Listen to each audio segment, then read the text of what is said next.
दगडाला जर शेंदूर लावला तर त्याचा काय होतो? बोला की माय, हे थोडासा इथला आवाज. दगडाला जर शेंदूर लावला तर त्याचा काय होतो? थोडासा विकू कमी आवाज. दगडाला जर शेंदूर लावला तर त्याचा देव होतो. दगडाला जर बुक्का लावला पंढरपूरचा विठोबा होतो. दगडाला जर भंडारा लावला जेजुरीचा खंडोबा होतो. दगडाला जर गुलाल लावला तर त्याचा मोसोबा होतो. पण याच दगडाला असा कोणता रंग लावा लागल का याचा माणूस होईल? माणूस माणसासारखं जगत नाही माय. हा, आणि बरेच वारकरी महाराज आपल्या आता काही काही निष्ठावंत आहेत, त्यांना देव मिळाला. आणि देव मिळणं म्हणजे काय? देव तुमच्या घरी असं धनुष्य बाण असं गजरा घेऊन नाही येणार. हा, देवानं आपल्या घरी येणं म्हणजे काय माहिती का महाराज? देवानं आपल्या घरामध्ये येणं म्हणजे दया, क्षमा, शांती या 3 गोष्टी घरात असल्या की समजून जायचं आपल्या घरात देव आला. हा, देव यायला काय लागत नाही. आणि ओळखून घ्यायचं आपल्या घरात देव आलाय का नाही. मग महाराज तुकाराम महाराज म्हणले तुम्हाला देव मिळणार नाही का? तुम्ही वारीत गेले का तुम्ही बिस्किटाचं पुढं गोळा करायला पळता, तुम्हाला नाही मिळणार देव. देव मिळवायचं आहे तर कधीतरी देवाच्या चरणाजवळ जाण्याची आज कधीतरी चांगली पाहिजे. का देव मिळत नाही? मी एक वाक्य माझ्या मनाचं तयार केलंय. का देव मिळत नाही महाराज? बरं का, ऐका ना. का देव मिळत नाही? हल्लीच्या काळामध्ये कपडे झाले छोटे म्हणून लाज कुठून येणार? अन्न झालंय हायब्रिड, आरोग्य कुठून येणार? माणूस झालाय पैशाचा, माणूस की कुठून येणार? आणि भक्ती झाली स्वार्थी, देव कुठून येणार? साहजिकच गोष्ट आहे ना. देवाला प्राप्त करायचंय मग लागल भाव आणि प्रेम. भावानं आणि प्रेमानं त्याला मिळवता येईल. पण भाव आणि प्रेम जर नसेल तर देव मिळणार नाही. मग कशा करता देव मिळवायचा आहे महाराज? आम्ही जगतातली महत्वाची आज जोपासली, मग आम्ही तो देव मिळवाला याकरता काय करावं लागल? महाराज म्हणले पहिला मुद्दा आहे की तुम्हाला संतांची संगत करावी लागेल. संतांशिवाय आणि जुन्या काळात असं म्हटलं जायचं बरं का माय, जुन्या काळात डोक्यावर पदर घेण्याची काय होती? आजी बोल बोल बोल पटक्यात बोल. हा, जुन्या काळात डोक्यावर पदर घ्यायची काय होती? पद्धत होती, संस्कार होते. आता ते राहिले. आता तुम्ही मला वाटतं आता राहू द्या राहू द्या राहू द्या. आणि जुन्या आता मांजीच्या डोक्यावर नाही ना, त्या कुठल्यात असं म्हटलं तरी काय वावगं ठरणार नाही. तुर्कस्तान, अफगाणिस्तान, पाकिस्तान असं म्हटलं तरी काय वावगं ठरणार नाही.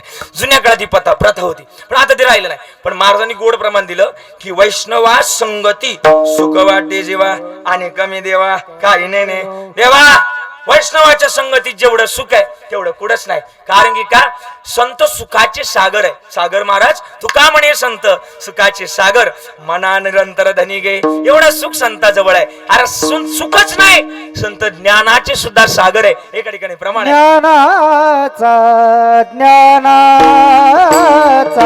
भागवतची. हा, अरे वा वा. मरून या जावेन बा तुमच्याच पोटी जन्म आहे असं वाटायला लागले. हा महाराज गोड आहे. किती किती गोड सांगितलं. सख माझा ज्ञानेश्वर ज्ञानेश्वर, सख माझा ज्ञानेश्वर ज्ञानेश्वर, ज्ञानाचा ज्ञानाचा ज्ञानाचा सागर. ज्ञानोबा आहे. ज्ञानोबाराचं वर्णन आहे. अरे ज्ञानी यांचा राजा गुरु महाराव म्हणते ज्ञानदेव. हे सगळं आहे संताच्या ठिकाणी. आणि हे आणखीन मोकळं प्रमाण देऊ का? हे तो एक संता ठाई. बस आता विषय संपला. लाभ पाहिजे उत्तम. मग हे सगळं काय संताच्या ठिकाणी. आमचे बाबा म्हणायचे संताची संगत असेल का? संतांच्या संगतीत जर गेलं आणि बाकीच्याची संगत जर केली, संतांच्या संगतीतून खरं तर महत्वाची विशेष गणती असे आणि बाकीच्या चरणातून बाकीच्या संगतीतून विशेष गणती असे. सध्या लोकसभा लागली, एखाद्या राजकारण्याची संगत करा, खाली बसावं लागेल. हा, कुठेतरी त्याची कुठेतरी आज्ञा पाळावी लागेल. हे कर ते कर, याचा झेंडा घे त्याचा झेंडा घे. आता असं झालं विठ्ठला कोणता झेंडा घेऊ? आमचं सुद्धा असं झालं. हा हा हा महाराज, पण एखाद्या राजकारण्याची संगत केली तर काम करावं लागेल. पण आमच्या संताची संगत करा. कधी देवाच्या चरणावर नेऊन ठेवतील काय सांगता यायचं नाही. संताची संगत लय महत्वाचे. महाराज म्हणले आम्हाला संताची संगत करायचे, आमचं सुद्धा भाग्य उजळून घ्यायचंय. पण महाराज भाग्य कसं अनुकूल असावं हे एखादं उदाहरण द्या ना. तुकाराम महाराज म्हटले माझं उदाहरण सांगतो. लोकाला कशात सांगायचं, लोकांचं कशाला सांगायचंय? आज माझा अनुभव आहे आणि अनुभवानं बोलेल गड्या. त्यानं माझ्या करता लय काय दिलंय. आणि तुकाराम महाराजांचं एक उदाहरण सांगून जाईल. तुकाराम महाराज ना एकदा म्हणजे व्यापारी, खरं तर तुकाराम महाराजांचं खरं तर मोठं घरदार. तुकाराम महाराजांनी जेवढा मिरच्याचा व्यापार केला तेवढा कोणीच नाही केला. मला वाटतं तुम्ही डोंबिवलीला तिकडे राहिल्यात. डोंबवलेला. आता मी परवा दिवशी कीर्तनाला गेलो, आता तिकडची भाषा थोडीशी उग्रट आहे, म्हणजे हा कोळी आगरी जर भाषा जर पाहायला गेलो तर आपली लोक म्हणतील काय बोला तरी, आपल्या लोकांना ते सण नाही होणार. त्या दिवशी मी ते कोळीवाड्यात कीर्तनाला गेलो ठाण्यात, ते तिथले ते म्हातारी मी आली महाराज म्हणली, महाराज आला काय आला, म्हटलं आला आला आला हा हा हा हा. तिकडे भाषा जरा वेगळी. आता आपल्याकडे कसं म्हणतात काय आणलं किंवा आणले तुटेले फुटेले, तसं तिकडे नाही. काय आणला महाराज म्हटले मिरच्या आणला. हा अशा मिरच्या विकायला कोकणात जायचे महाराज, आणि मिरच्या विकायला जायचे. एक दिवस तुकाराम महाराजांकडे एका स्त्रीनं पैसे मागितले. मला तुकाराम महाराजांचं चरित्र सांगण्याचं लय छंद आहे लहानपणापासून, थोडंसं वेगळं बोलून जाईल. तुकाराम महाराज ना एक दिवस माय कोकणात मिरच्या विकायला गेले आणि तिथे एका स्त्रीनं पैसे मागितले. महाराज काही करा गड्या, माझ्या पुरीचं लग्न आहे आणि 300 रुपये मला, त्या काळात 300 रुपये मागितले. त्या काळातले 300 रुपये आजचे 3 लाख ते 30 लाख झाले बरं का. हा हा एवढे पैसे मागितले. तुकाराम महाराजांकडे नव्हते.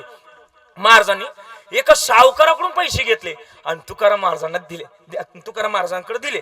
सावकाराम महाराजांनी ते सावकाराकडून तुकाराम महाराजांनी पैसे घेतले आणि तेच तुकाराम महाराजांनी त्या स्त्रीला पैसे दिले.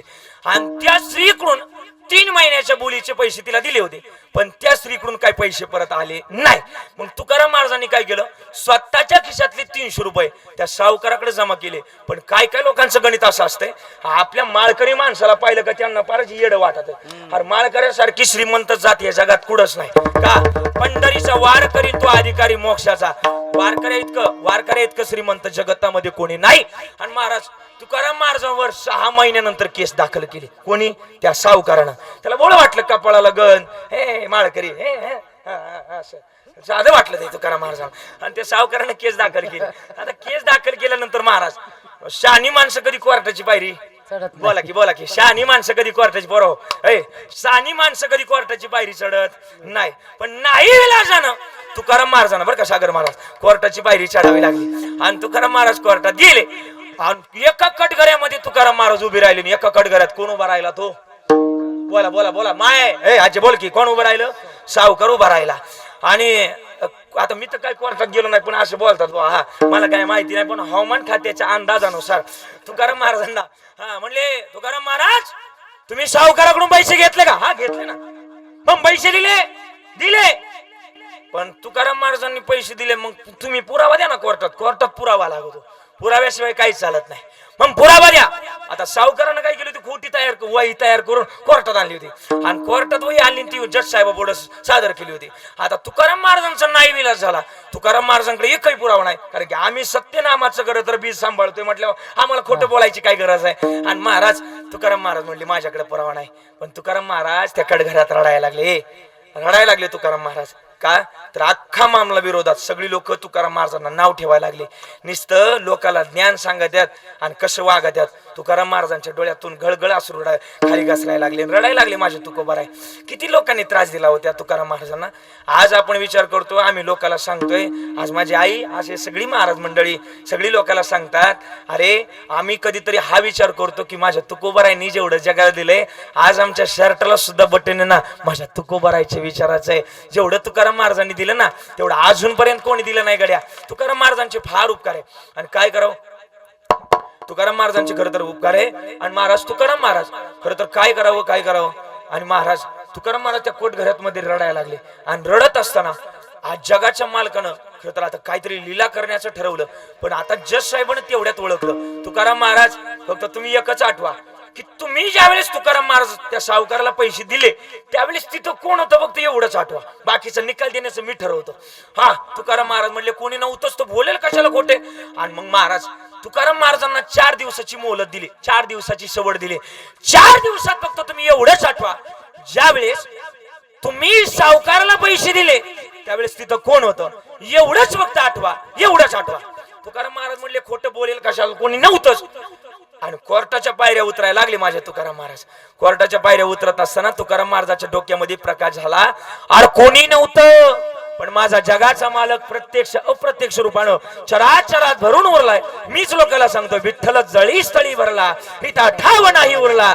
आज मी दृष्टीने पाहिला विठ्ठलाची विठ्ठल अशी जागा नाही की माझा देव नाही. का हा पग दारू देखे तो देव नटला नाना परे, देव नटला नाना परे, देव नटला नाना परे, देव नटला नाना परे, हे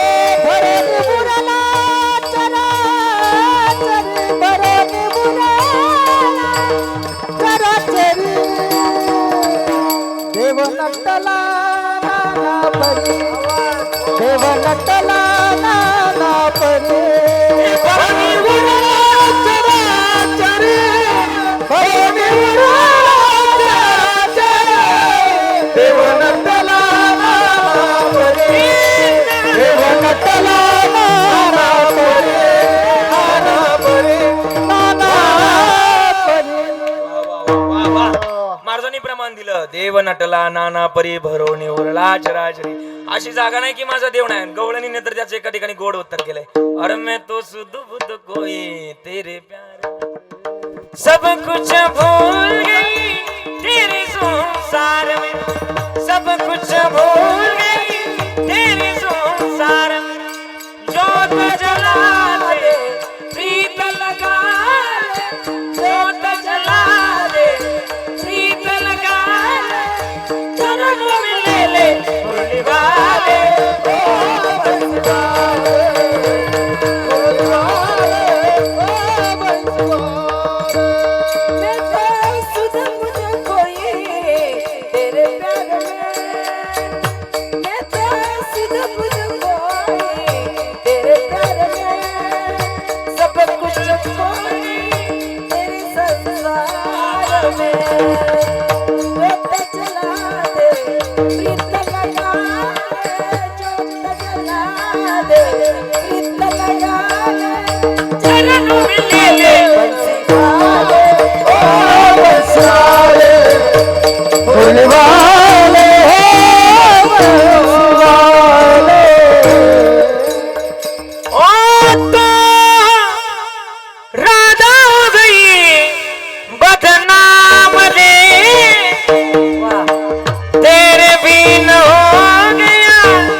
जगतामध्ये महत्वाचा देव आहे. आम्ही त्याला पाहिलं. अशी जागा नाही की माझा देव नाही. बरीच प्रमाण आहे देण्याजोगी. महाराज मग त्या गोपिकांची अवस्था तशी तशीच तुकोबारायची अवस्था. तुकाराम महाराज म्हटले अरे जिकडे तिकडे तोच आहे. तुकाराम महाराजांना आठव झाला आणि तुकाराम महाराजांनी आनंदाने उडी मारली आणि कोर्टात आले. जज साहेब अजून वही बांधू नका, थांबा, हे पुरावा आहे माझ्याकडे. आता जज साहेबाला तेवढंच लागत होतं. जज साहेब म्हटले कोण कुठं राहतो? त्या दिवशी प्रमाण लिहिलं. भीमा तिरी एक वसविले नगर, त्याचे नाव पंढरपूर रे, नाचत जाऊ त्याच्या गावाखेडी. भीमा तिरी एक नाव काय? गावाचं नाव काय? पंढरपूर. त्याचं नाव काय? विठोबा पाटील. राहतो कुठं? पंढरपूरला.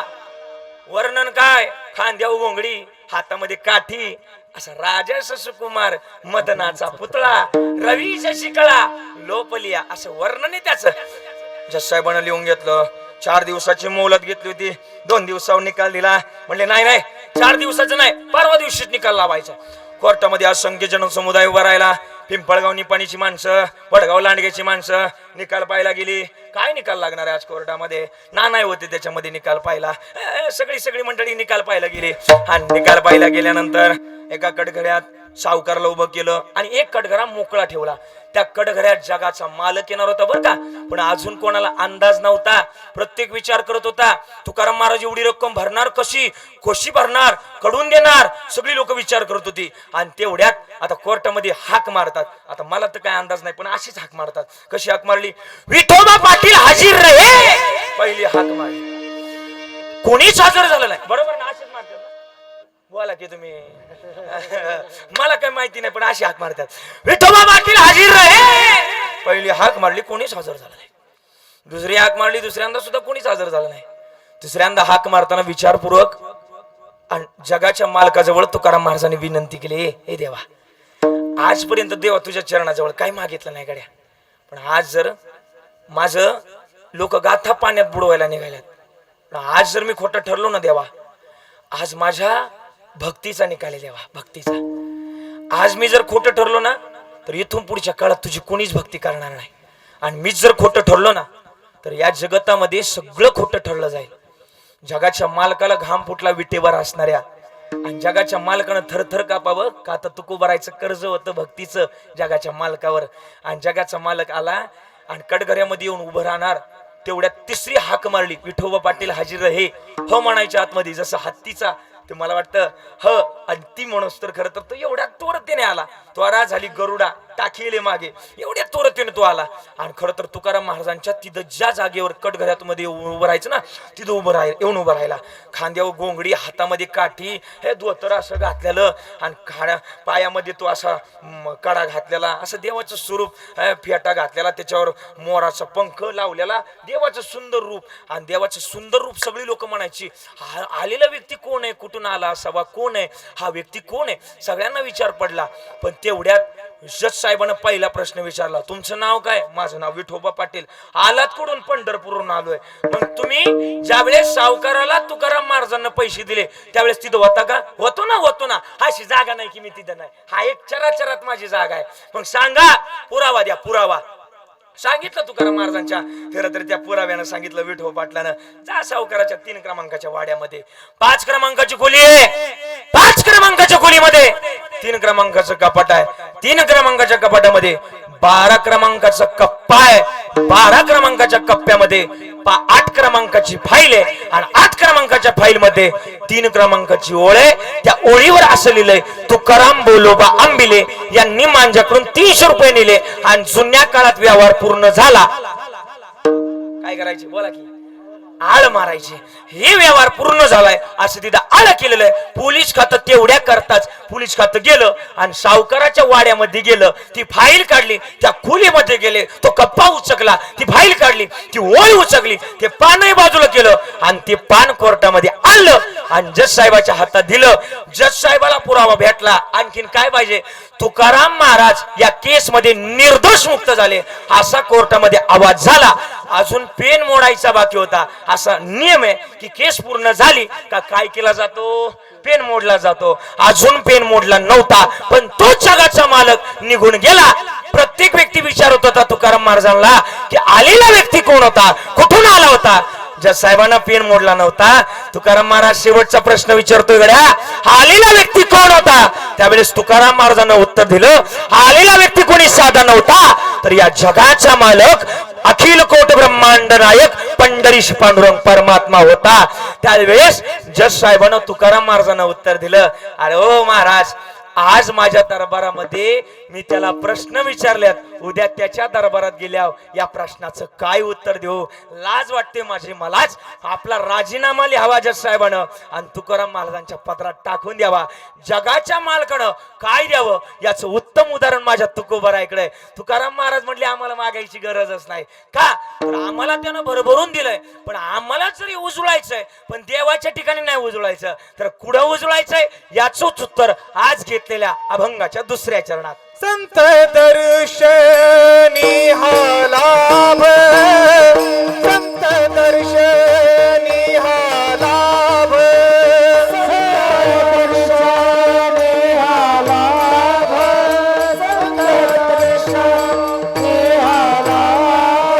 संत दर्शनी हा लाभ, संत दर्शनी हा लाभ, संत दर्शनी हा लाभ,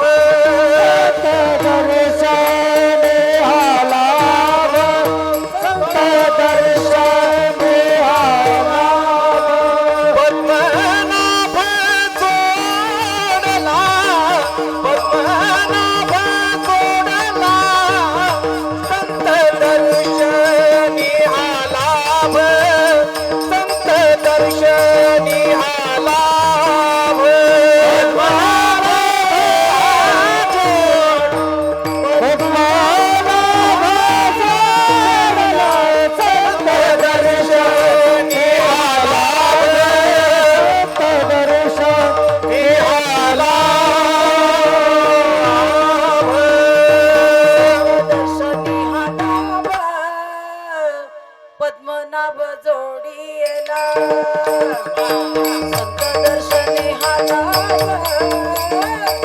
पद्मनाभ जोडीला संत दर्शनी हा लाभ,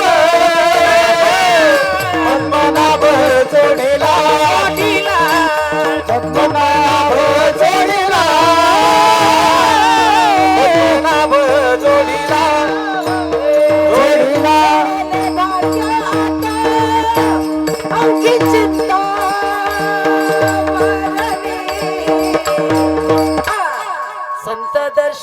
निहालाव पद्मनाभ जोडीला पद्मनाभ जोडीला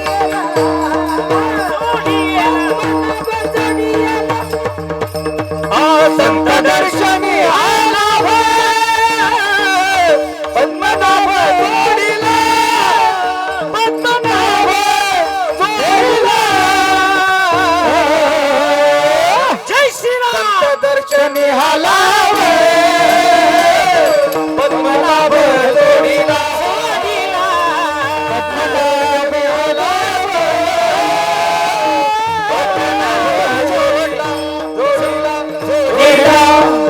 जोडीला एकदा टाळी वाजवा वा.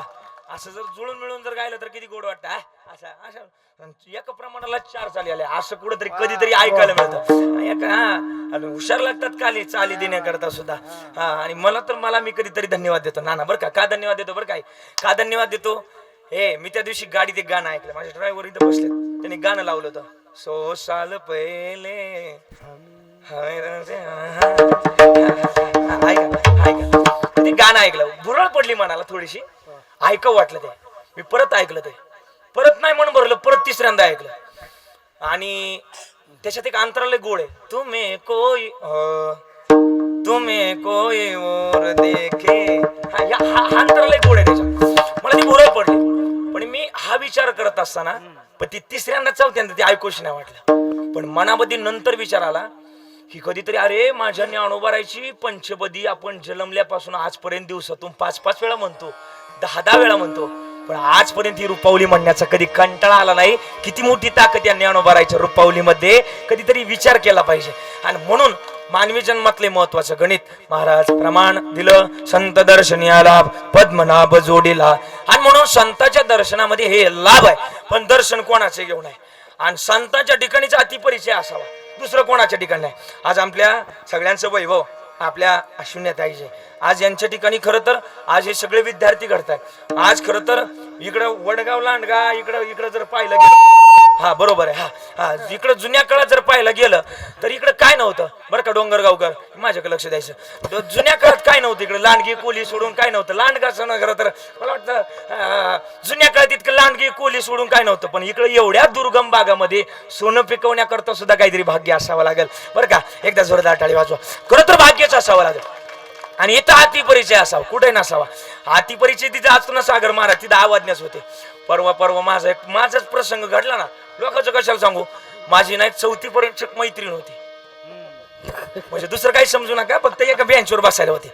हा तिला माझा लय राग बरं का लय राग तिला महाराज सागर महाराज बरं का महाराज तिला एवढा राग ना मी बडबड नाही केली तरी वर्गात माझं नाव टिपायची. आणि तिच्या काचानं मी 4थी पासून ते गावच सोडून दिलं म्हटलं आळंदीला चला वैतकच नको म्हटलं.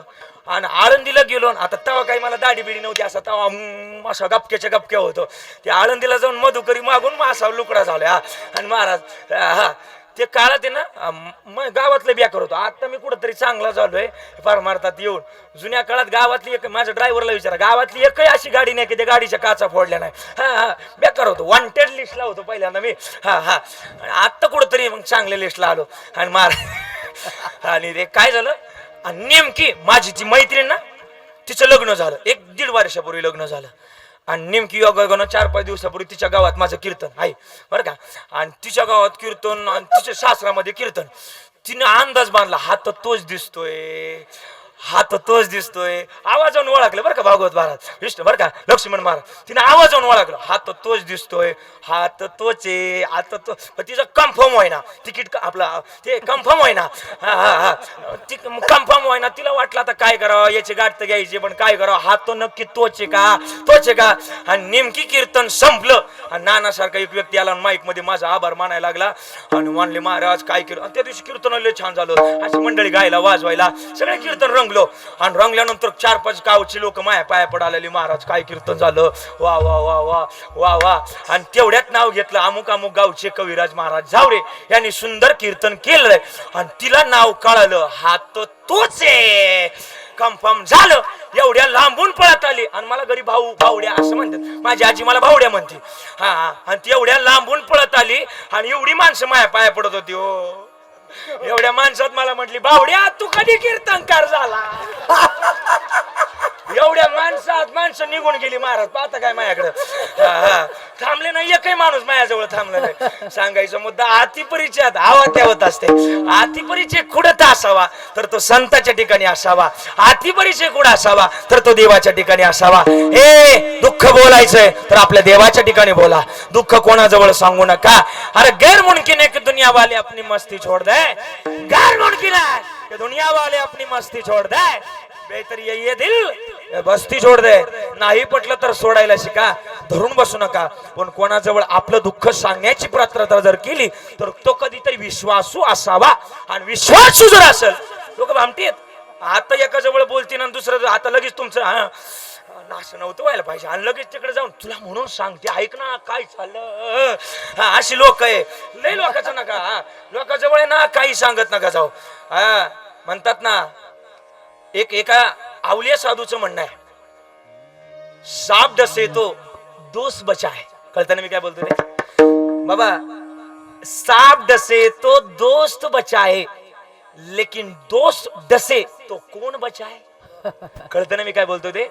साप जर डसला तर दोस्त वाचविल, पण दोस्तच जर चावला, तोच जर डसला तर कोण वाचवणार? हा, त्याच्यामुळं दुःख हलकं करत असताना मित्र जरी असला, पण मित्र जर दुश्मन जर झाला, तो बदला काही दुश्मनापेक्षा कमी घेणार नाही. त्याच्यामुळे दुःख हलकं करताना जरा विचारपूर्वक करायचंय. आणि महाराज तुकाराम महाराज लोक गेले, महाराज तुकाराम महाराज ठीक आहे, मग भाग्य सुचवायचं ना, काय पुरावा द्या, पुरावा द्या. आणि पुरावा दिला मग महाराजांनी. महाराज म्हणले लय पुरावे आहेत माझ्याकडं. अरे पुरावाच घ्या.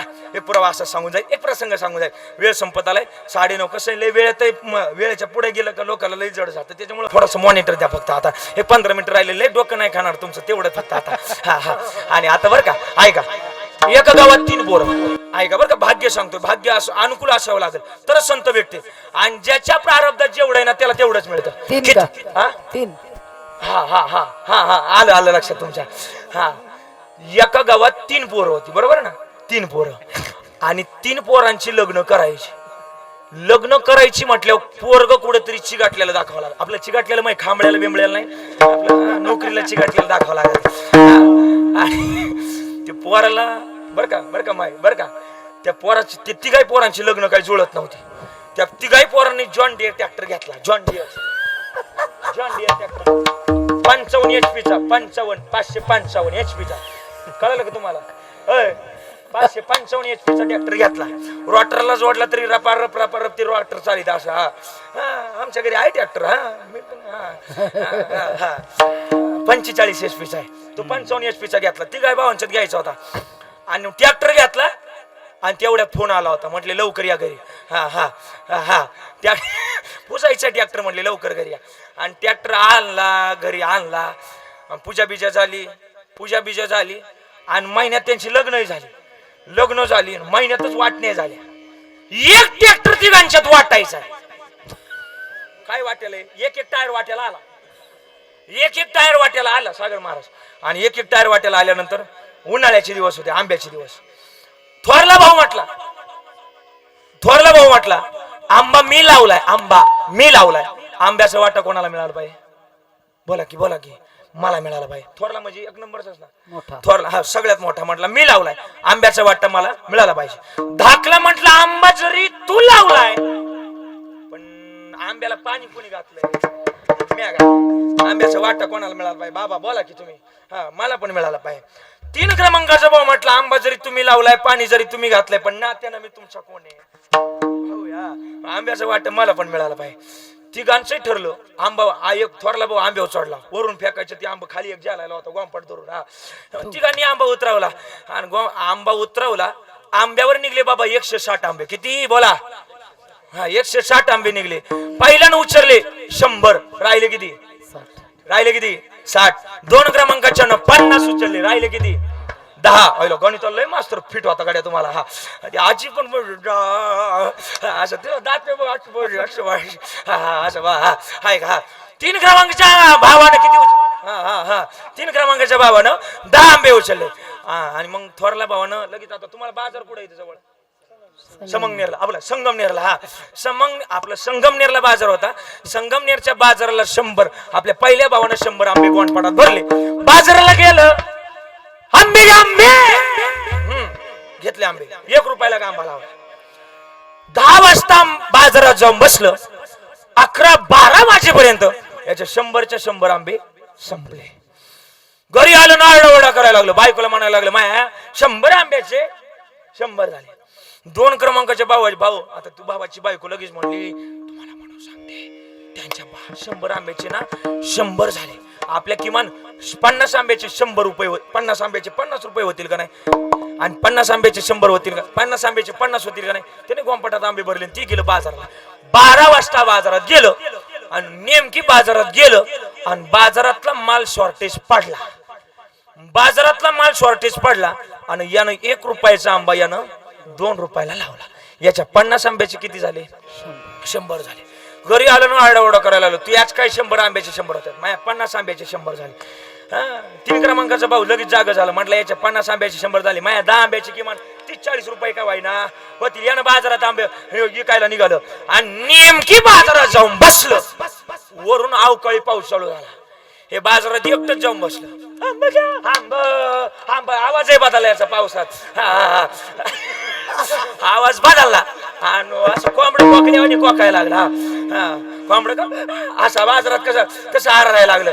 याचं कोणी आहे का नाही पण सगळे जेवढे आंब्यावाले होते तेवढे घरी निघून. अरे या नाही कर तू एक काही आंब्यावाले नाही सांग घरी सगळी दावली त्याच्यावर. म्हणलं तुम्हाला काय करायचे तुम्ही जा घरी. मी आलो मागून. हे 3 वाजता एकटंच बाजारात जाऊन बसलं आणि नेमकी संगमनेरचे गुरुजी. इथं संगमनेरचं कोणी आलं नाही ना बोलवायचं नाही. गुरुजी तुम्हीच का संगमनेरचे नाही तुम्ही नाही ना तुम्ही इथले ऐका मग कोणी असेल तर सांगा बरं का. आणि संगम नेमकी गुरुजी संगम आहे ना तो काय हा संगम आहे पण संगमनेरचे गुरुजी संगमनेरचे गुरुजी नेमकी त्यांचं मेवणं आलं होतं. त्यांच्या घरी त्यांचं मेवणं आलं होतं आणि मेवणं आलं. आता बायकोचं असं गणित असतं मायराचं कुत्र जरी आलं तर ते बायकोला आपरूक असतं. आता बायको म्हटली नवऱ्याला गुरुजींना म्हटली गुरुजी माझा भाऊ लय दिवसाने आलाय 2-3 काही केलं असतं. तुम्हाला कळतं का मी काय बोलत होते. 2-3 काही केलं असतं पण आपल्या माईचा सप्ताह चालू आहे वडगाव लांडग्याला. त्याच्यामुळे दुसरं काय करू नका. बाजारात जा कोणी बाजारातून आंबे घेऊन या. आंबरायचे दिवस आहे आंबा करू. गुरुजी गेलं बाजारात पण बाजारात जात असताना गुरुजी द्वात्र होतं माझ्यासारखंच. गुरुजीने द्वात्र घातलं होतं. बाजाराला जात असताना गुरुजीचं आता चिखल झाला होता रस्त्याने 2-4 वेळा सरकून पडलं आपटलं. एका हातात छत्री एका हातात द्वातार एका हातात पिशी असं घेऊन गुरुजी बाजाराला चाललं होतं. पण एकही आंब्यावाला दिसना. आणि काही माणसांना एकांटी असलं तरी मोठ्यानं बडबड करायची काय असते सवय असते. आणि गुरुजी बाजारात गेलं काय ती मेवणं काय त्याला अक्कल नाही. कधी उठतंय कधी चालतंय असं मोठ्याने बडबड करायला लागलं. आणि तेवढ्या 3 क्रमांकाच्या भावानं गुरुजीची सगळी बडबड ऐकली. आणि गुरुजीच्या नेमकी 3 क्रमांकाचा भाऊ गुरुजीच्या 3 क्रमांकाच्या भावाच्या गुरुजी तावडी सापडलं. आणि गुरुजी तेवढ्यात पुढून आलं. आणि गुरुजी पुढून आलं आणि गुरुजी म्हटलं उजळले भाग्य आता अवघी चिंता वारली. म्हटला तुम्ही देवासारखी भेटला. मग काय करायचंय आंबे घ्यायचे आंबे. गुरुजी आंबे घ्यायचेत ना तुम्हाला बोला की तू आंबे घ्यायचेत ना नाही घ्यायचे पण हात म्हणा तुम्ही आंबे घ्यायचेत का नाही तुम्हाला बोला की आंबे घ्यायचेत का नाही घ्यायचे पण खरं बोला गुरुजी. खरा जर आंबा घ्यायचा असेल तर व्यवहार करू नाही तर बाबा टोपली उचलली चाललो घरी. गुरुजी म्हटले खरंच घ्यायचं. 10 रुपयाला का आंबा लावलाय घ्यायचं तर घ्या. तो टोपली उचलली चाललो घरी. गुरुजीचा नाही विलास झाला. घरी जावं तर बायको आता बोलत. गुरुजीनं 10 रुपयाला एक आंबा खरेदी केला. याला 10 आंब्याचे किती भेटले बोला 100 रुपये भेटले. मला एक माझा प्रसंग बाजूला ठेवा पण आता याच्यातून उत्तर द्या. सगळ्यात ती गायबावांनी ओढाताण केली. प्रत्येकाला वाटणी वेगळी आली होती. ओढाताण करून सुद्धा ज्याच्या त्याच्या भाग्यात जेवढं आहे तेवढं त्याला मिळाल्याशिवाय राहिलं का? राहिलं. बरोबर. महत्वाचं गणित आहे. ज्याच्या भाग्यात आहे ती गोष्ट अनुकूल आहे, ती गोष्ट मिळेलच. पण जी गोष्ट नाही ती कधीच मिळणार नाही. पण तीच गोष्ट जर मिळवायची असेल त्या गोष्टीचं नाव आहे संत. आणि मग संत हे जर मिळाले तर महाराज याचंच उत्तर म्हणतात, संत दर्शनीया लाभ पद्मनाभ जोडीला.